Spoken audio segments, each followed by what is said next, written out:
Sadgurunath Maharaj ki jai, Mahayogi Swami Umanand Saraswati ki jai. Friends, today I said I will talk to you about meditation.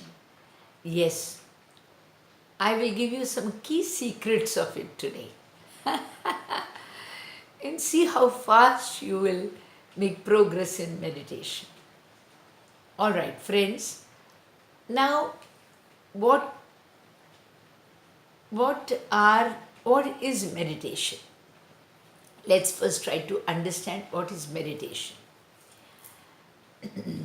Now, meditation is, for example, I ask a person sitting to my right, where does the person come from?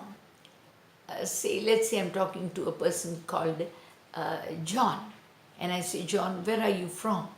But before he answers, I turn left and I talk to some third person.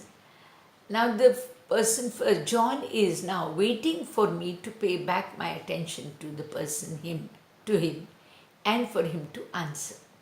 So he is in a state where he is ready with an answer, he is waiting to express it, and he is waiting for me to look back at him. So there is a pause which is silent, and with a hope of receiving something in return. Now that is a meditational state. That is meditational state. So you have to first be in that state. I'll give you one simple exercise first to tell you how to meditate. You have got to try and attain an Advaitha state. What is Advaitha state? Any two things merging into one. That is the state you need to attain. You have the physical form and the spirit. Let's not worry about what the spirit is and the form is. First, let us practice uniting any two things into one. It could be breath and body. It could be vision and eyes. It could be words and ears. It could be something, any two things into one. So we have got to practice this. We have to try and practice whether we can merge two things, that is Dvaita, into Advaita, that is one. Now I'll give you an example. Suppose you take, let's say, a cup for tea, and then you have tea in a flask. Now whenever I say I want tea, you will pour the tea into the cup. Once you pour the tea into the cup, now when I ask for tea, you hand over the cup to me. So has the cup become tea? Yes. So there is now no more Dvaita. Tea and cup are not two separate.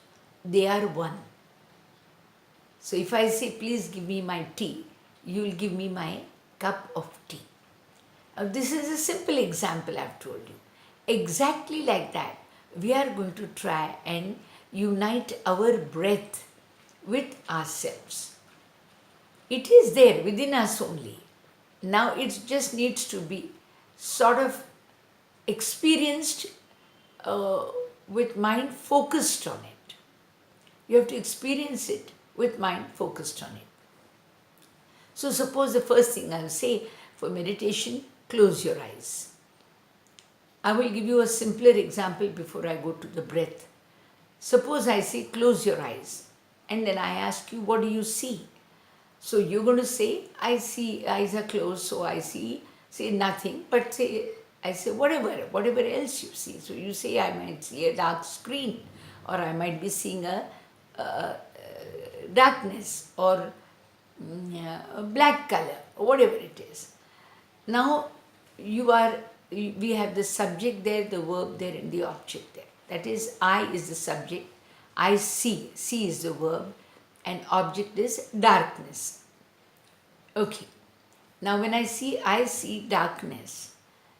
Now the next step is going to be, we have to delete one word from it. The last object we have to delete mentally. So you will say, I see. Yes, you can still see. What you are seeing, we are not interested now. We are only interested in, can you see? You say, yes, I can see. That is, I see. And the third step, you have to now drop the word see also. Now you have to say, I am the sight. That is the experience. You have to try to experience it. Just like the cup had become tea now. So you yourself have become the sight. Now friends, this is exactly what has happened in chapter 10th of Bhagavad Gita. Sri Krishna has become everything in the universe. He just doesn't see a lion. He says, I am the lion. He doesn't see the king. He says, I am the king. He doesn't see the sky. He says, I am the sky. This is an exercise at a mental level which we need to practice. We have to understand the meaning between lines. And this is what we need to practice.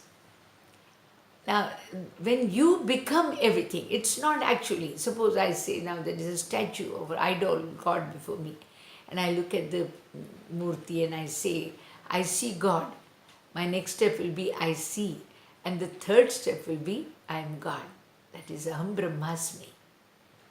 This is nothing but a key sentence to meditation. It's a key trick to meditation. Now you need to do that. Now we will take the same example for breath. We won't worry about sight because it's not so common to us. Breathing is something which is non-stop. So we can associate ourselves with breath more easily. So let us say I am breathing. Now again I said I am breathing. Yes, so that is the subject, the verb and the object. So the second step will be I am.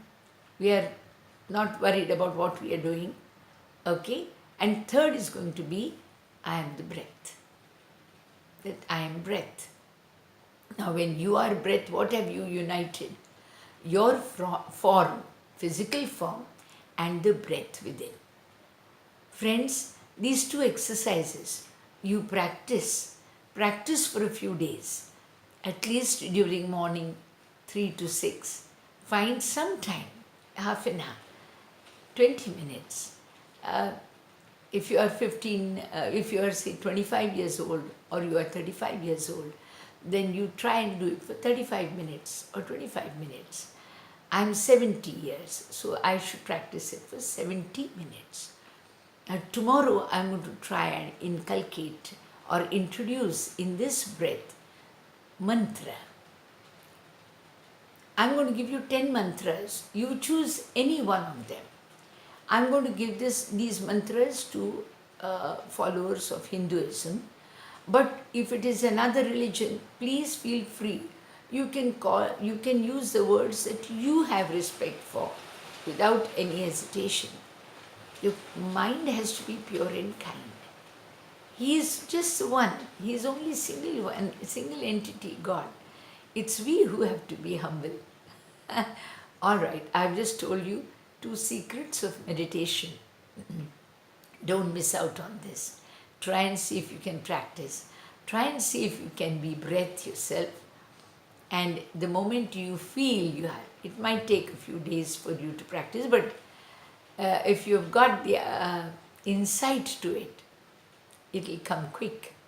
And remember, don't treat Kundalini as just an energy. It is a goddess. It is a spiritual entity. It's a goddess. Establish her in your mind as a goddess so that she interacts with you, she blesses you. So you tell her today that, all right, now I want to try and unite with my breath. It's already there in you. It's not something so difficult. And so for example, you're holding, say, you have a chocolate in your hand or a biscuit in your hand. It's kept like this. Now you are afraid of falling, so of dropping it, so you're going to hold it. All right? Now you have it in your hand. Till now it was on your hand. Now it is in your hand.